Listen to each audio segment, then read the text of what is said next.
So welcome, my name is Stephanie Benedetto and welcome to the Three Principles Global Community webinar. The Three Principles Global Community, or 3PGC, is a nonprofit organization that is committed to bringing an understanding of the three principles as introduced by Sydney Banks to people throughout the world. And today, we are very blessed to be joined by, it sounds like a baby in the background, I think, as well as our wonderful presenters today, Jan Chipman and Mette Holland. And the topic they'll be talking about is letting love lead the way through life. How getting to know our true essence helps us to see past self-judgment, fear, and insecurity, and allows love to be our guide. And I'll tell you just a little bit about our speakers today, who you may know well, or you may be just about to meet. Jan Chipman and her husband Chip had the honor of being mentored by Sydney Banks from 1975 until 2009. From 1994 to 2004, they conducted retreats with him in Europe and North America. And over the years, Chip and Jan have created and conducted extensive programs in corporate, not-for-profit, educational, community, and correctional settings, including a state prison, county jails, and residential drug and alcohol rehabilitation centers. That's just a little bit about Jan's background. There's actually quite a bit more. And Mette Holland is a Danish psychologist who came across the three principles understanding in 2012. Her work has been based on this freeing understanding ever since. She works as a licensed psychologist in her own private practice, does trainings and seminars, and together with her husband, Jacob, she is the founder of a Danish Three Principles Practitioner Training Institute, at which Jan and Chip Chipman are some of the most highly appreciated guest teachers.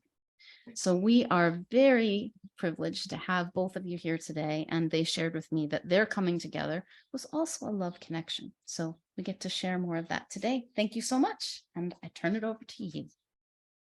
Thank you. Thank you, Stephanie. So lovely to have you hosting. And how long are we going for today? Just so I'm clear. Oh, we have the time frame is 1 hour, but we can go a little bit over that if we need to for questions and things. Okay, great. Thank you.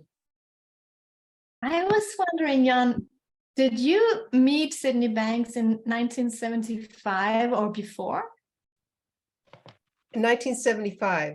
Okay. I remember it very well because it was such a turning point. Yeah, you don't forget things like that. Right. It was just because I figured it must be around 1974, and I was born there. So I'm like, okay, Jan has known this since I was born, since I was a year. Now you're making me feel old.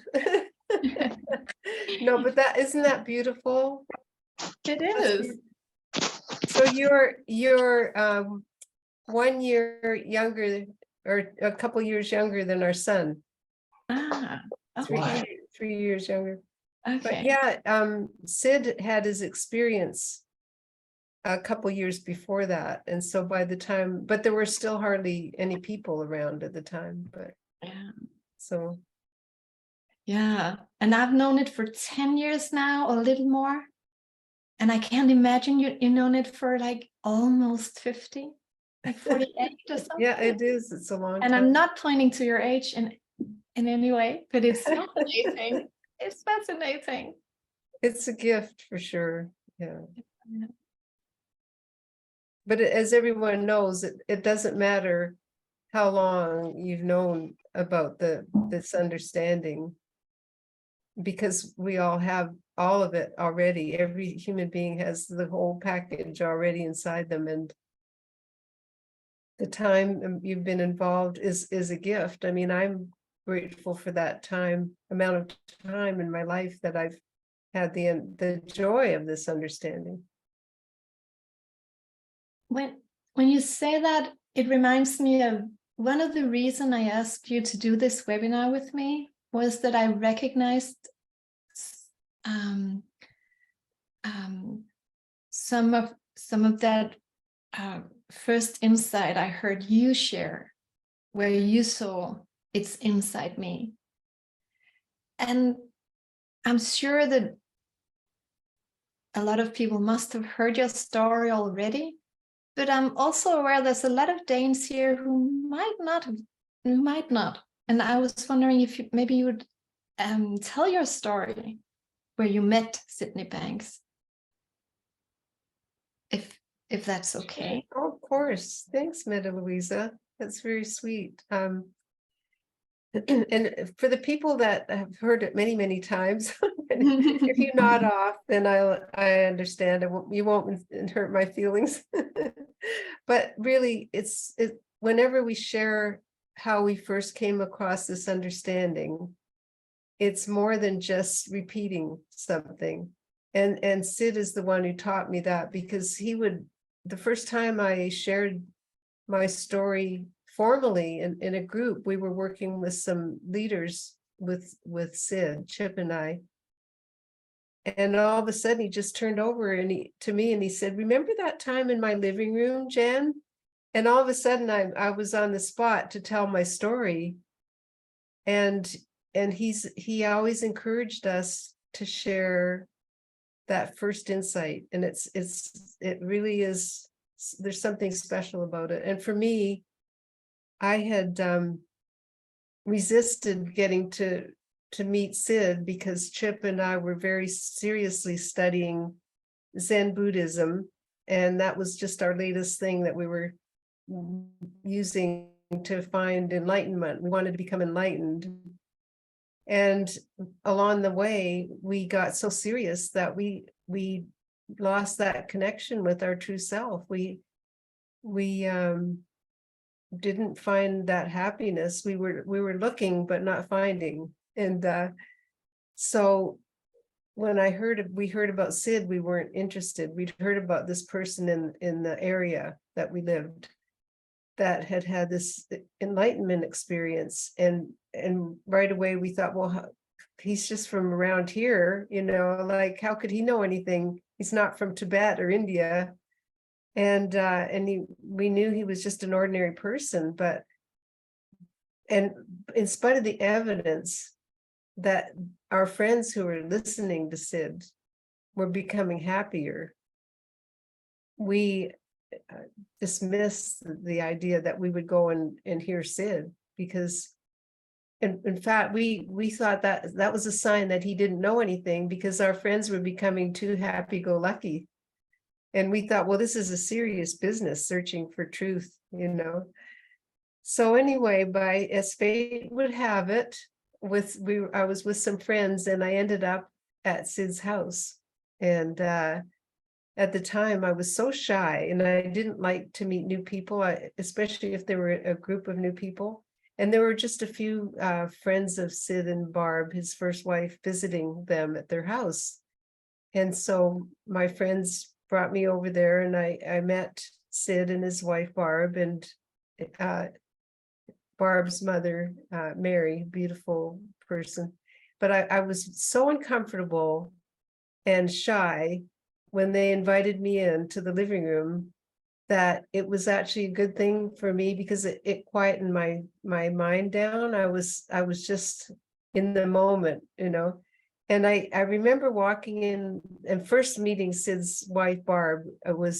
I just felt like so loved, and she was so gentle.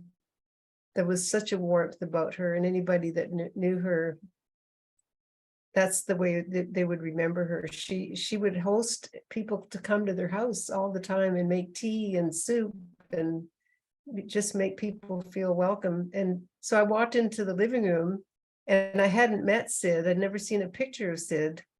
But when I looked over and at this man sitting there, I knew right away it had to be Sid. And I just saw this most loving human being. That was my first impression. Just this absolute warmth and gentleness. And I guess that was the beginning for me, because that feeling that I saw in him really calmed me down and made me feel loved, really. And so they invited me to sit down, and there were maybe like 8 people there visiting them.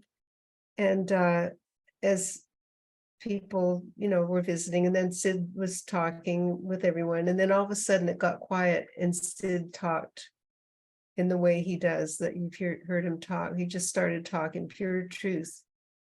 And I just felt every word and everything that he said was absolutely in line with all the wisdom that I'd been looking for, and what I'd heard in the wise teachers.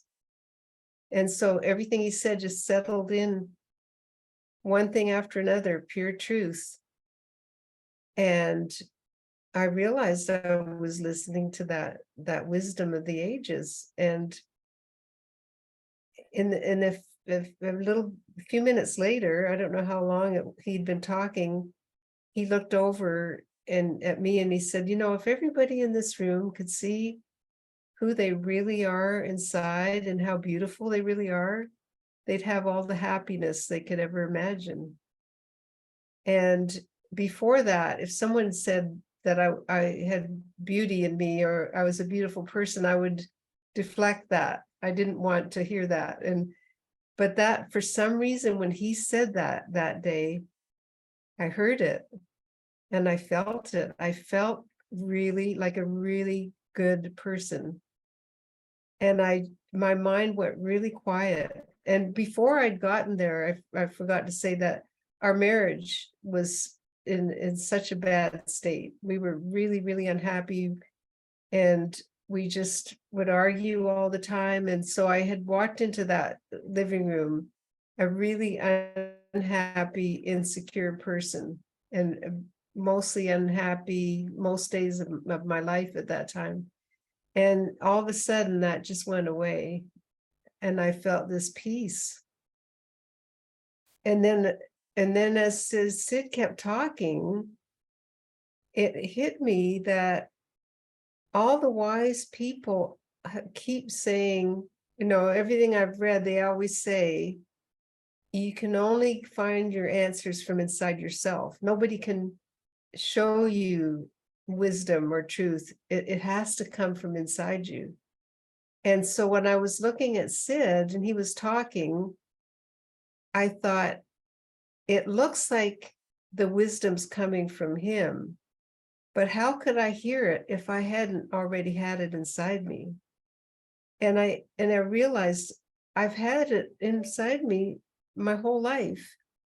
That means I'll have it for my whole life to come. It's my wisdom. And so that, as I told my story, it started to dawn on me more and more that that's really a bigger insight in a way. Like the two insights together turned my whole life around. And when I went home that day, I just felt like a different person, and I was happy. I didn't see my husband with judgment or anger. And in spite of the fact that we were on this search together, he didn't pick up on what I was feeling. He was very disturbed. And I was shocked because I thought I was going to go home and he was going to be so thrilled that what I'd heard. And so the next few weeks, it took a while, but then my husband Chip started to just let go and get into that feeling. And the turning point was when I realized I'd been waiting for him to change. After a few days of me being happy and him being not happy, I realized he doesn't need to change. If I'm really hearing this wisdom, he's already there. He's beautiful just the way he is. And so I didn't even think about waiting for Chip to get this. I just saw he's perfect just the way he is. Then he started to let go and just enjoy that beautiful feeling as well.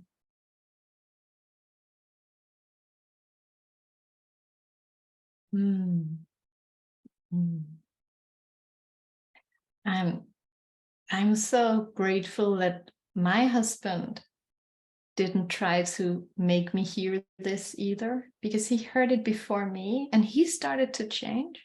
He became heavy. And I was beside him, partly not seeing the difference because my intellect just copy pasted him. So he was just Jacob as usual. And then part of me inside really saw that change and thought, I've never in my life seen anybody change like that. Never. It was a radical different change. And he was just hanging out more in life, and he was happier. And he never tried to make me hear this. I'm really grateful for it. And then one day I got curious enough and I asked him what it was. And he said, basically what he said was thought creates feeling. That's what it was about, what he was studying. And I heard something way more powerful than those 3 words. I knew without a shadow of a doubt that what I heard there was the most true thing, the truest thing I ever heard about being a human. And my life changed without me being able to point out how, but I just heard something. And I realized I was searching too. And really I was searching for feeling good, but I didn't know that. I was just searching for something I didn't feel I had. And one thing I thought I was searching for was freedom, because I thought that must be somehow you must feel better if you're free, but I didn't know what freedom was. But when I heard him say thought creates feeling, I realized I've been free all my life. I'm a free soul. I was free all the time. I only didn't know what freedom was. And suddenly I saw that mental freedom is that the world had never touched me mentally. It's always been inside out. I was always only touched by my own thought, but I didn't know. And I had this feeling, which I heard in your version when I heard your story, that I just knew that what I saw in that moment was absolutely true, no shadow of a doubt. And it came from within. There was no question. This I saw from a place inside me that knew it already. And that was new. I didn't know you could have that experience. And I was so struck by it. It gave me this, instantly it gave me this new direction for listening inside, like turning my ears inward. I didn't know there was anything of value in there. Mm-hmm. And then there was this world. And I just recognized your recognition that I heard something from within. Mm-hmm. And I heard it in your story. And I just think it speaks so deeply to the power of this understanding and the deep truth in it, that I could hear that I'd never heard about Sydney Banks. I'd never heard about the 3 principles. I didn't know anything. I didn't expect to hear something. I didn't know you could hear something like this. And then I heard something just from my husband becoming happier and then saying 3 words. How is that possible?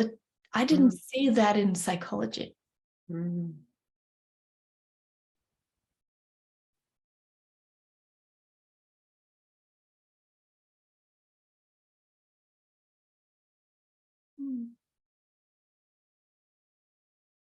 So you talked about your shyness before. And one thing that really was big for me was my insecure thinking. And and I feel somehow it stood in my own way. Like innocently, we were listening to this uneasy feeling.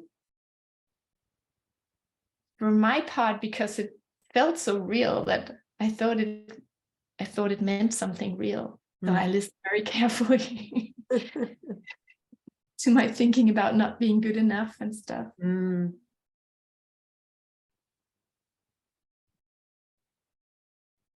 And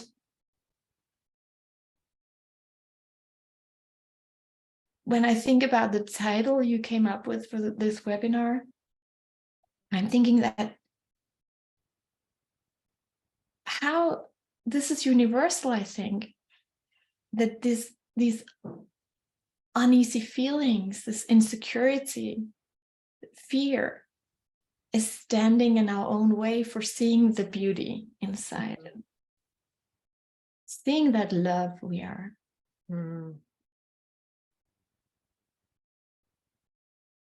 That's so true. I loved hearing your story again, because every time I hear someone's story, there's a new depth to it. Something I missed before that I didn't know about. And it just, it was so powerful that, as you said, you just, from the change in Jacob is how you found that in yourself.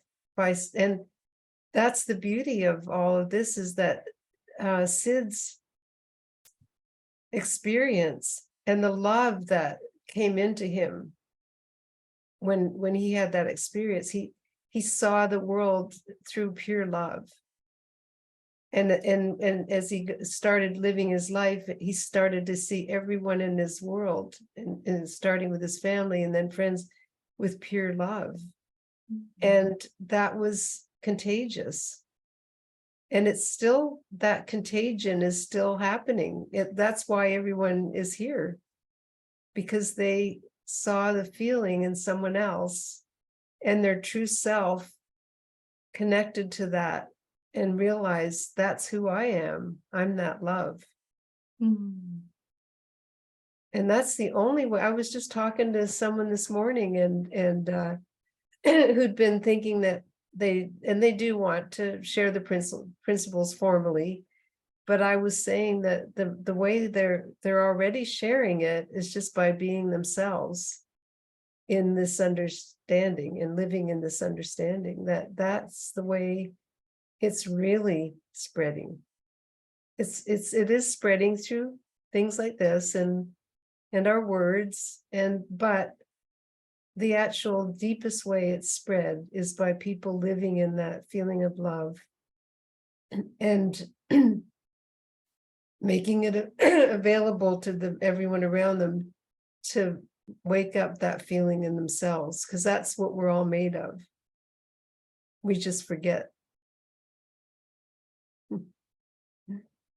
Yeah, it's like a domino effect, like the insecure thinking falls one by one, and then what's left is who we really are. And it's like a no-brainer, like where do you want to go with this insecurity, or maybe not. Really. And that's beautiful, that's all we need, is just to have that preference. We don't need to force it. We don't need to make ourselves a nicer person or a better person. There's no reason for self-improvement. It's more of that remembering and realizing that's who you are. So I love that, what you just said. It's a no-brainer, and it's like, again, that just that remembering. Yeah.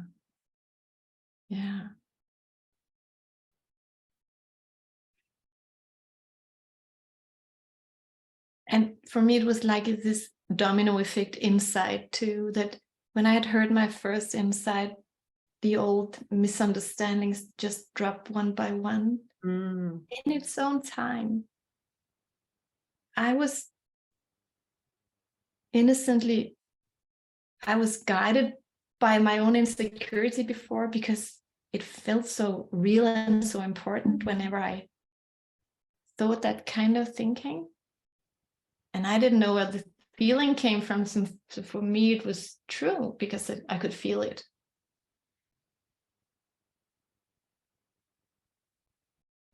And it kind of got me nowhere, just circling around in the same.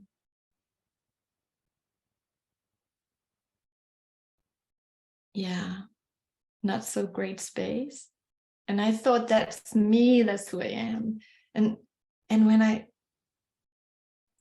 I heard that, I got a whole new perspective on my own feelings and my own thinking. When I heard what Jacob said, I thought feelings were a big deal. And then I saw it's just my system that tells me where my thinking is.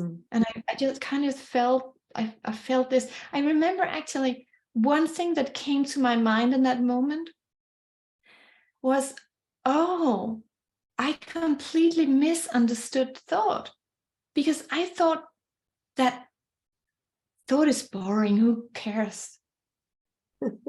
Suddenly I saw in that moment, oh, thought is spiritual. It was a completely new way of understanding something that I had lived like this for my whole life, and not really acknowledged it. And then I saw, oh, it's me creating reality. Who should have known? So I got this new perspective. I didn't listen the same way, and to my own thinking as before, and that alone is enough for new thought from within, new inspiration, new insight to come through.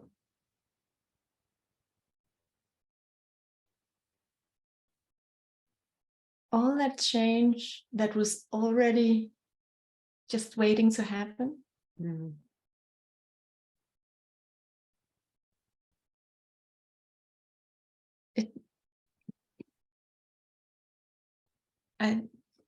That's what I hear from you and Chip's story as well, this kind of domino effect. It just falls flat. And when you were talking about your first insight about thought, I just remembered that that was one of the most powerful things that Sid first shared was, and he had written some words and typed up that he gave me to bring home one day, and it was about no thought and being able to let go of thought. And it was that simple. It wasn't like he was talking about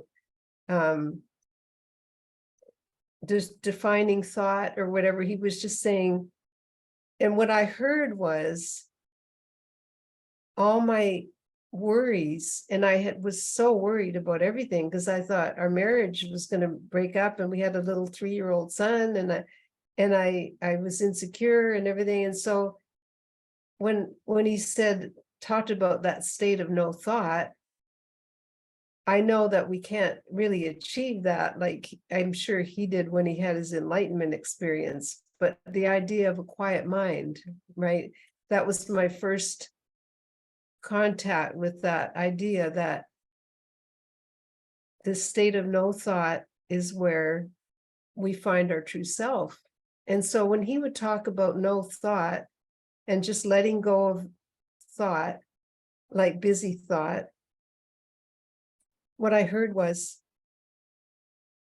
there's this beautiful state within me. There's this true self.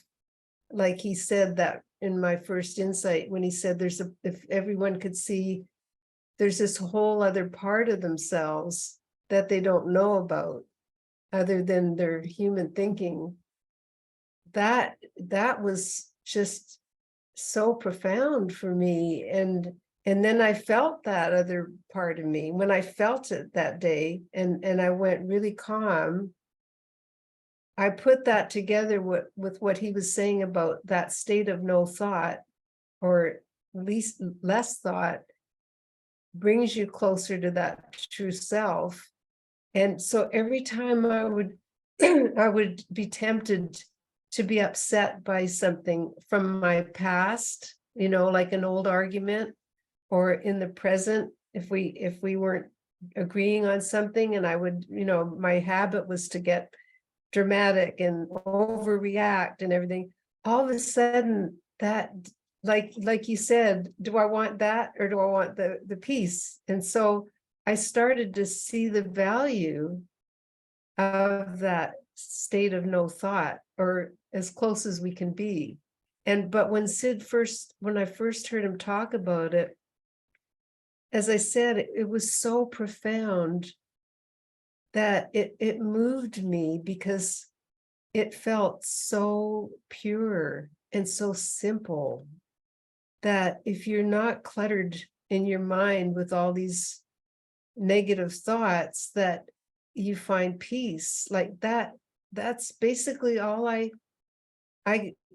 focused on. That's all I could think about, really. It sounds funny, but those first few weeks after I met Sid was that idea that I don't have to carry all that. I can just live more in that state. And now when I look back, it's peace of mind. That's really what it is in ordinary terms. It just means peace of mind. And everybody in the world can relate to that and wanting that. Mm. Yeah. It's fascinating how we can come across this and somehow in our own unique ways start to see the same things. I saw that in my version one day in the beginning. I suddenly saw like, wow, I'm not alone in here. I thought it was just like little Mette Louise having to think her way through a life she didn't understand. And suddenly I saw, but my thinking is the smallest, most boring part. What really matters is this space from where new thought comes. Mm. Nobody had told me that. I didn't know that we were that just hidden behind this curtain of thought. Mm. Like, oh, I am so much more than what I can think of. Mm. That's a great starting point for starting to listen in a different way to oneself. Mm-hmm.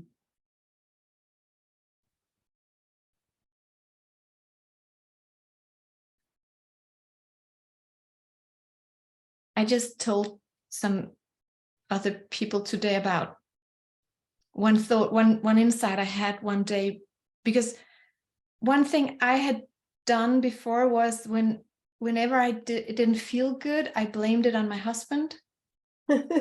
He was right there. It must have been something he did or didn't do.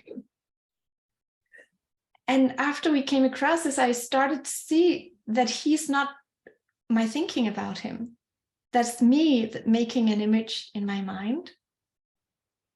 And then one day in our kitchen, I had this moment where I just looked at him, and suddenly I saw he is exactly how he's supposed to be. There's absolutely nothing wrong. Mm. That goes for anybody on this planet.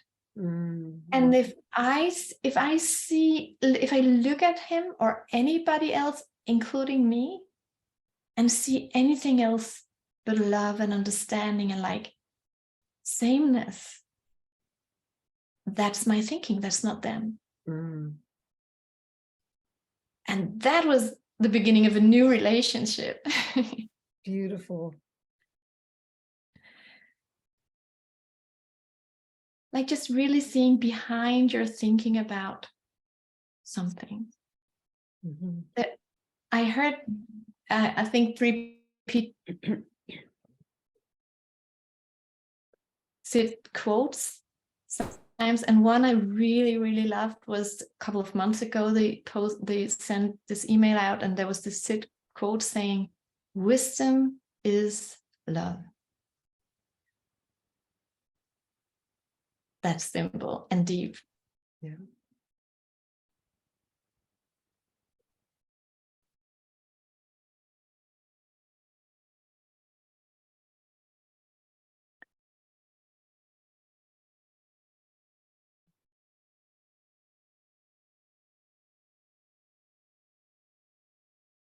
And that is the most powerful thing. I mean, and I think most people don't realize it's that simple. That when you're in that feeling, you're closer to your true self. And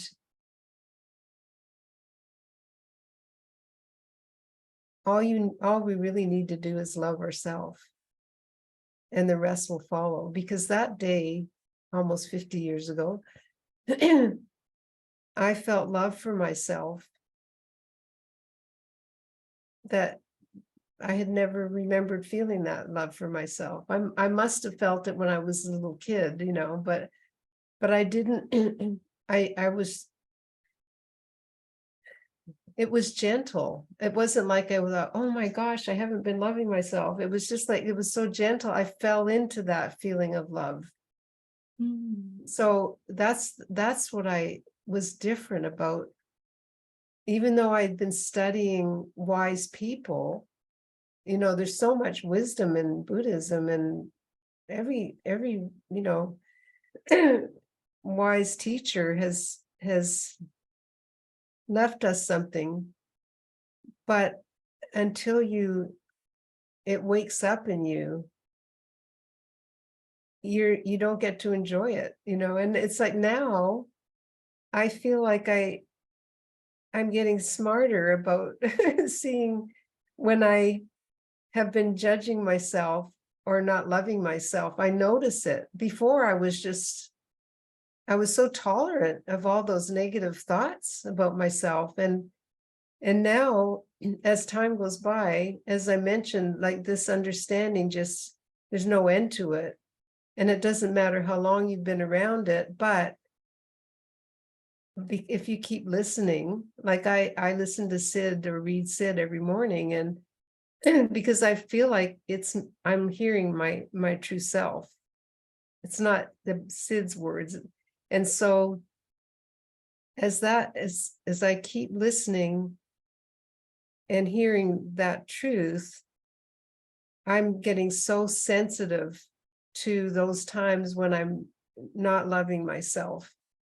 And so I'm taking that preference. Okay, I'd rather have that loving feeling, even if it doesn't make sense. Like, how could I love myself if I just said that mean thing to somebody, or if I had, you know, if I don't measure up, you know, in the way I act as a human being?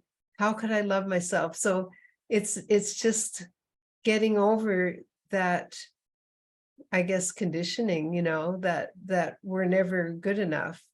And so as time goes on and I keep listening, it's easier to spot when I've fallen into that judgment, you know, and self-doubt. And so I'll just do a little wake up, you know, a little wake up here, a little wake up there, like, oh, why would you, you know, not trust yourself? Why would you worry about something you said, you know, yesterday, or something you did? Like, why? Like, just, here's life bringing you all these beautiful opportunities, you know. One of them might be getting up in the morning and enjoying a cup of tea and breakfast. That's an opportunity to have a nice feeling, you know. And so the simple things in life becomes the guide. And that's what was so beautiful about Sid, is that he loved the simple things in life, as everyone knows about his saying, "This is the best cup of tea." Every time he had a cup of tea, and that's the most beautiful Christmas tree we've ever had, whatever. And that ability to see the joy, or have joy in those simple things, and living in more and more in that state of joy, is what heals the entire world, and everybody in it. It's the healing force, is love, and it starts within. Yeah, I really resonate with that, enjoying the simple things. That's what I saw after coming across this, and my mind settling down, and suddenly I was there now, and I started to enjoy it. I was like, wow, the wind really feels good, and oh, the smell of whatever in the air. Oh, it's raining. Wow, fascinating. And I was like, oh, you really get to enjoy life when you're actually there and not in your head. And I thought, wait a minute, all the great things is free. Wow. I had a neighbor, she came over and she said, what's happening with you guys? You look so happy. Please tell me something. Tell me what you're up to. And I said, come in. And I told her something, and she came back and she said, now I don't have to buy stuff anymore to make myself happy. That's so sweet. That was so sweet. And yet, I know you would admit, like we talk about all the time, it doesn't mean that every moment is perfect, but you learn to see that it doesn't matter. And I don't begrudge being a human being and having to go through things. And the less I begrudge it, and the more I just see, well, I'm no better than anybody else. I'm no worse than anybody else. I'm just living life and learning as I go. It's just how life works. Yeah, it does improve, right? Yeah. When you give up and trying to make it work, right? Exactly. Because trying is thinking. And then you're kind of the wrong direction. And judging where you are is thinking too. And I love this, like we're all in the same boat. This is just how it works. This is just what humans do. We think all the time, and sometimes we think crazy thinking, and sometimes we settle down and enjoy life. That's just how it is. You can't get out of that, and you don't need to. But we are guided so wisely from within our own system. So we are notched. We can do that's something I like too. We can have any experience. I think that it was you or Chip who said it in such a great way. You said everybody has the right to their own experience. So there's no lifted fingers. It's not like be happier or something. I love that. I love that you can just be. But we're guided in a super great way that we start to not feel so good when our thinking goes low, like the quality of our thinking drops. That's so cool. That's such a loving way to point to us towards, hey, what are you doing? And that's so right. And it's such a gift. It's such a huge gift. And what happens when people have an insight and they start understanding what we're talking about, and then if they don't feel like good about themselves all the time, then they think, well, I'm missing something, right? But really, if we can just keep seeing what a gift it is no matter how we act or how we behave or how we think, there's something different once you've had an insight of your true self, and you can't ever really go back. And so there, like you say, there's really nothing to do, but it's beautiful to notice it.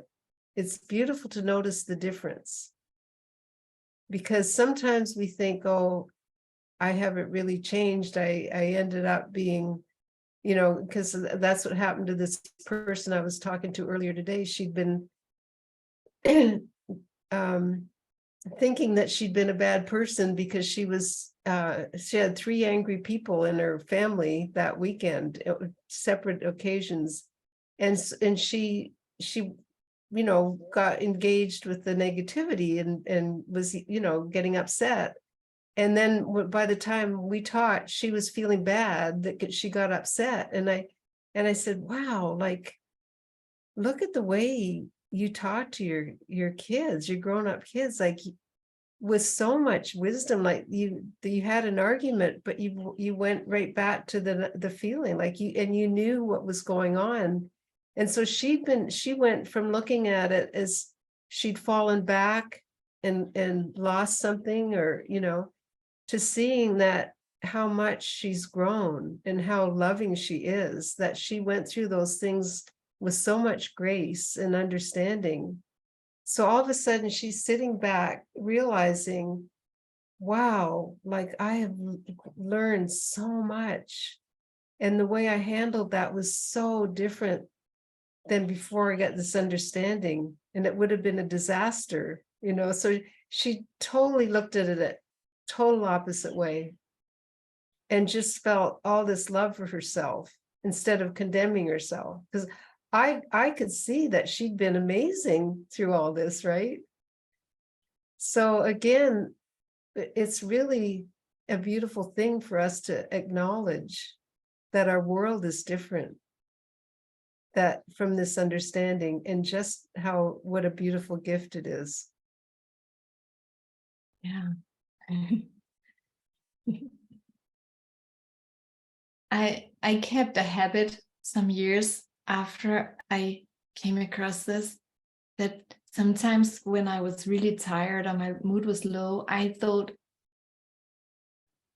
about how I'm doing. Like I started to judge myself, just like I heard it sounds like she did. I was like, okay, I feel really bad. How am I doing in life? And the answer was always, you're doing terrible. What do you think? And then next day I was okay. And then after a couple of years, I had this new thought. What if I didn't judge myself, didn't ask myself how I think about me and my life before I'm okay again? And I was like, oh my God, I would save so much energy. And it was so sweet, like so innocent, that I hadn't seen it before.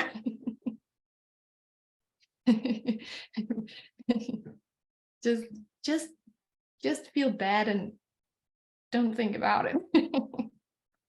Like it's like a leap of faith, just to love yourself no matter what, just absolutely. And it changes everything around you, doesn't it? When you love yourself, and it always goes back to that. There's no way around it. Any kind of upset or insecurity or anything, it always goes back to that, just loving yourself and that true self, and knowing that true self is who we really are. Yeah. And that makes us look at this human self, like you said, with seeing how innocent and sweet it really is, instead of being upset with it or impatient with it, right? Just,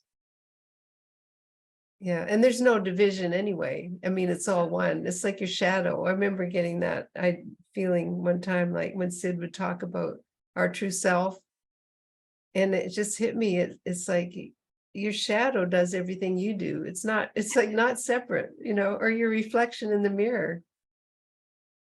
And I know that's like on a very deep spiritual level, that's the oneness of life. And I'm trying to put it into words, but it's so true. Like it's all one, the human self. And yet when you get this understanding, you can see that our behavior isn't really us. I love that.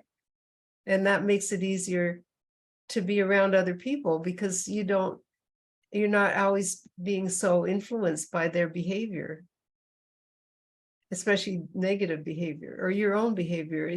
You realize that's not my true self.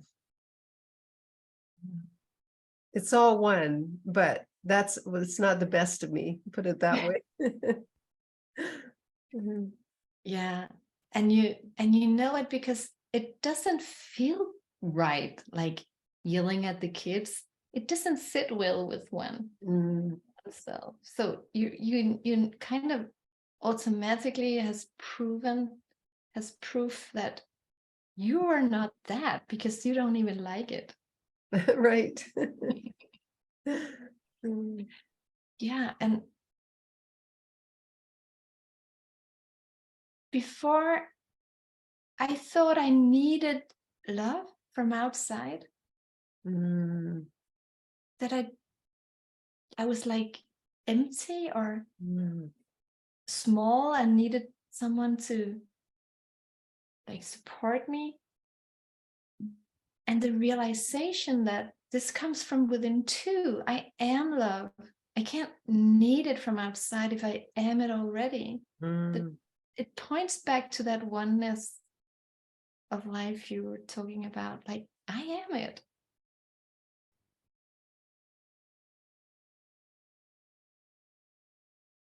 That's really powerful. That's really powerful. That to is. And that's where we're all one, is we are all that love. That's Yeah. love is who we all are. And I know that's just words, but I know we've all had that feeling, whether it's like, for some people, it's a special holiday where you just forget about everything negative and the world jumps into a beautiful feeling together. And so that just points the way that that's who we really are. And that I love that it does guide our life, which was what we call this, that I just used to get so confused about how am I making the right decisions in life? Am I doing things right, on every kind of level, like in relationships and in just everyday responsibilities, in society, all those things. And I would get so confused because I would be always, wondering, and so I'd be afraid to act sometimes. So I'd put off doing things that I had to do, like whether it was having to do with the kids when they went to school and dealing with teachers. I would put things off because I was thinking, well, am I going to do it right? And so that feeling of not trusting in life. And so that got to be more and more confusing because I was trying to figure it out from up here. Then when I fell into that love, that first insight, and I fell into that feeling of love, and I started to notice bit by bit my life changing in my reality, my outer reality from inside. I mean, all of a sudden seeing my husband not liking the fact that I'd found something that we were both looking for, but I found it first. And then, but not being bothered by that, and just seeing, oh, he's just not there yet, and then Chip became aware of it and felt it. And then our life fixed itself. All these little things that we could have tried forever to find it, like a nicer place to live, or be more physically healthy, all those things that, but they just happened we forgot about them, and they became real. And so one thing after another over those years, one thing led to another, from just being in the now, being present with what's now, not like worrying less about, well, how are we going to do that? How are we going to find a job there or move there? Just totally paying attention to this moment, fix dinner, whatever. And life in that state of love and taking care of love first in our little world, all those things came to be. And that keeps proving itself over and over, that our whole world is created from inside. And when that love, when you are open to that love, you can't make it happen. And if you keep, like I keep listening to more wisdom about my true self. When I listen to Sid, I hear my true self coming out and speaking to me. That's what I hear. And it's like an update every day. I get an update, like, because one day I thought, well, how come you feel like you want to listen every morning to start your day? And that hit me. Yeah, it's like everybody needs an update, because you think you know so much, but it's infinite. So if I whatever it is that helps you, for me, it's like just having that quiet time where I settle down and find that peace of mind, then that's kind of my update into my true self, and getting more knowledge, more wisdom. And then life keeps getting more beautiful. Yeah.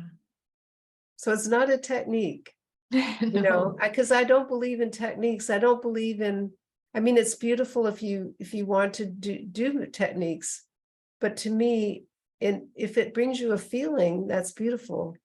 But if it's like a discipline that it's hard and I'm going to do it because it'll make me stronger, I don't believe in that. That's what I used to do. I used to think, well, if it's hard and it's discipline, that's how I'll grow.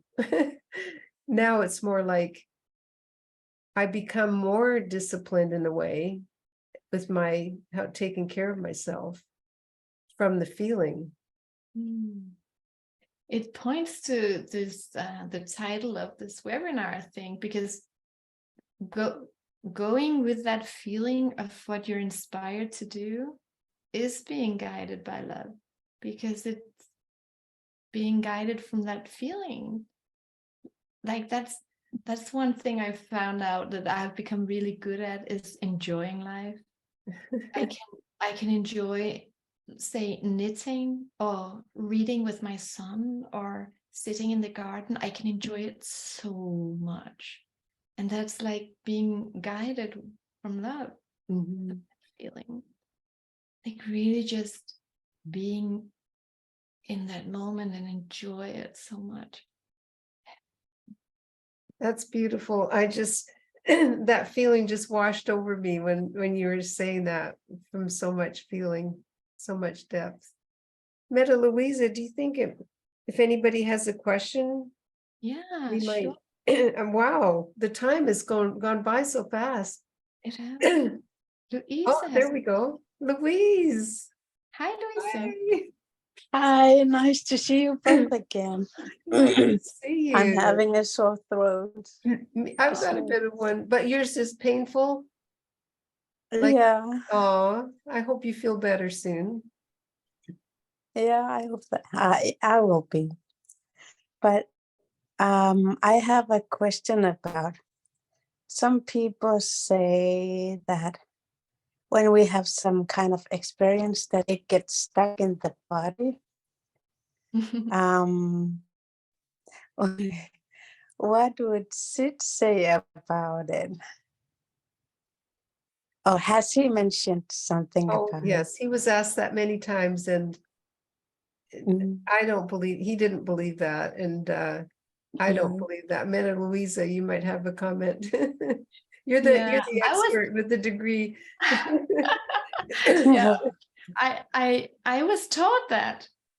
Mm. I was taught that. Yeah. But it never made sense to me. I remember Mhm. when I heard about it, and long before I knew about this understanding, I was so curious. Like, as I see it now, it was my inner wisdom. I was like, Mm. but how does a feeling sit in a body? How does that look? Where is it? What does it look like? Is it in the cells or in the muscles, or and what about, you always, your body is changing all the time. I don't have the same Mhm. cells as when I was a child. I was like, and then I thought, it's probably me who don't get it. So I better shut up and just listen and learn. But when I came across this understanding, it just dawned on me like, of course, I was right. That was my inner wisdom. Because as I see it now, is your body reflects your thinking in the now. And if you think a lot of the time, something like a heavy thought, like you can't trust the world, it's not strange if your body goes a little bit like this whenever you have that thought.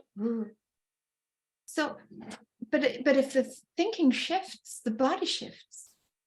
So it's just thought creates feeling. That's how I see it.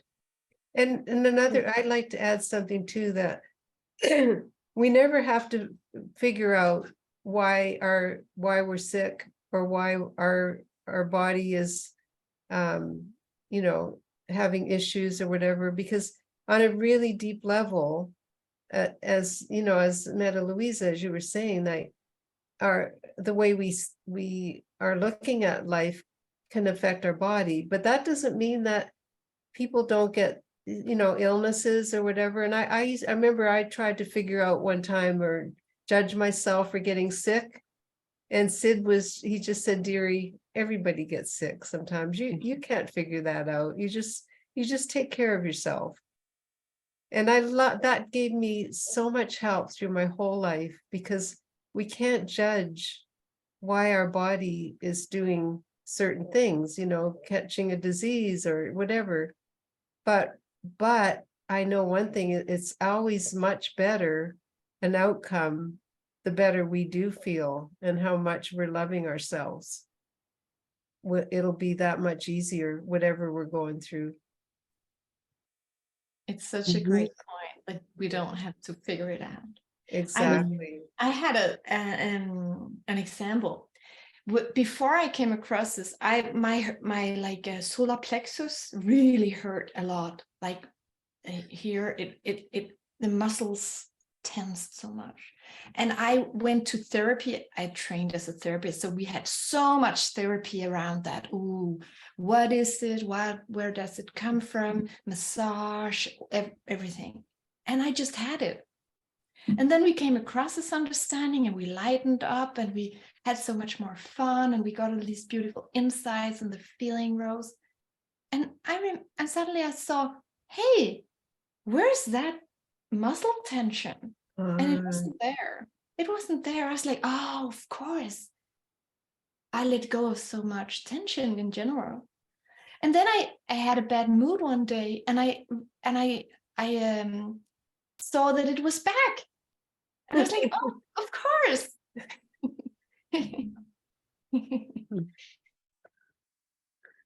It just that question I asked, I have heard so many people mentioning it, but I was always like, but if everything comes from thought, then it didn't make sense.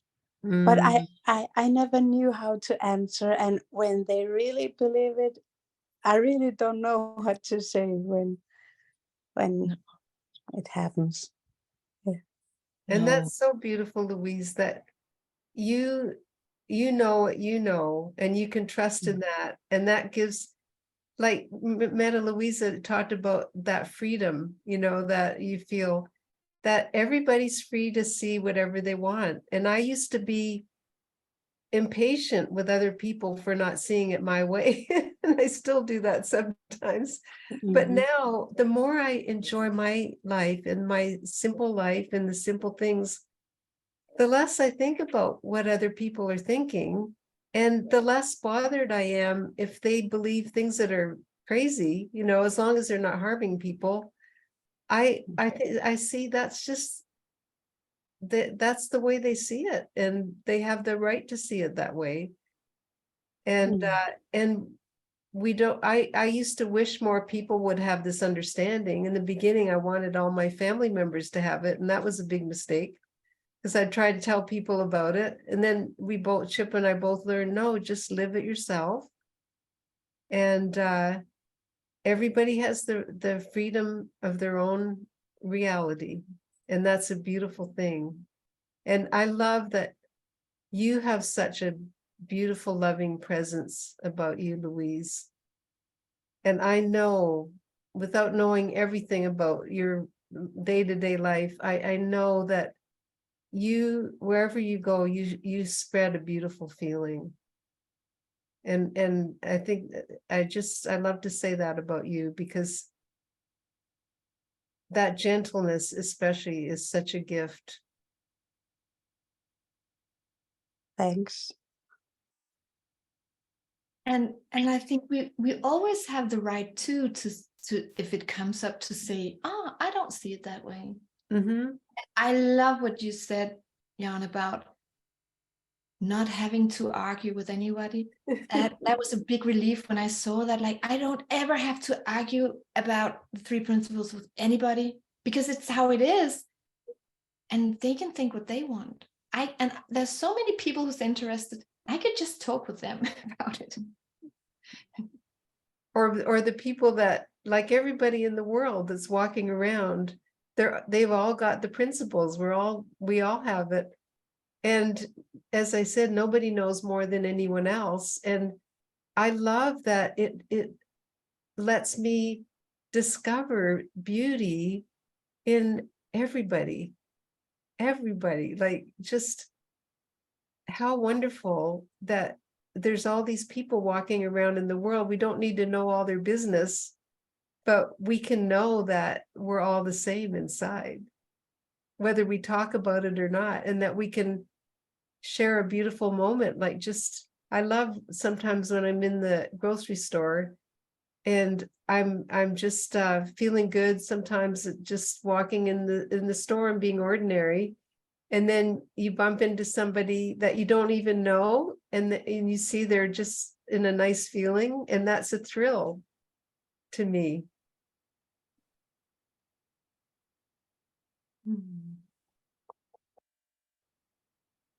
And then I'm learning to not be bothered by the people that are grumpy. That used to really bother me. And then you see the innocence, and then you understand they're going through something. Like, nobody acts mean or cold or whatever on purpose. They're just caught up, and you just feel compassion rather than judgment more and more. That's me at my best. I don't feel that all the time, but I know that's what the world needs, is for us to just have that compassion, starting with ourselves again. Yeah, we know everything in some form from ourselves. Like, I know how it is to think I knew something and then later found out, oh, it doesn't work as I thought. I know the feeling of being grumpy and can't help it. Right. I'm not doing it because I want to do harm, but I can't help it. I love how you can relate to all the human experience because you're human. And at the same time, being human is not just being human. It's like being human is like a door to love, like to this great place we are inside. love covered, or like, what is the name? Like when you dressed as love dressed as a human. Right. Yes, exactly. Exactly. It is like a big play. We're all playing the part, right? But we're, yeah, the same. Love with the thinking on it. Yeah, Yeah. that's beautiful. Do you think we should stop here? I was just thinking that it just feels people on this in this session, you've all been just so just looking around, seeing people's faces. It's so warming. I feel so grateful to everybody who showed up today and the Yeah, feeling that you bring. Thank you so much, and for listening in and sharing this Mhm. moment. Yeah. Thank you so much, Jan. Thank you so much, Mette, Louisa. This has been a great pleasure for all of us. I think I can say that safely. Oh, well, and thank you, Stephanie. Thank you all, thank you for what you're doing to make all this possible. And I really feel from what you said how just our showing up is that gift and contribution. So thank you for showing us, reminding me. Greatly appreciated. lots of love to everybody. Beautiful rest of your day. Bye-bye. Bye. Bye. Bye. Bye. Thank you. Bye.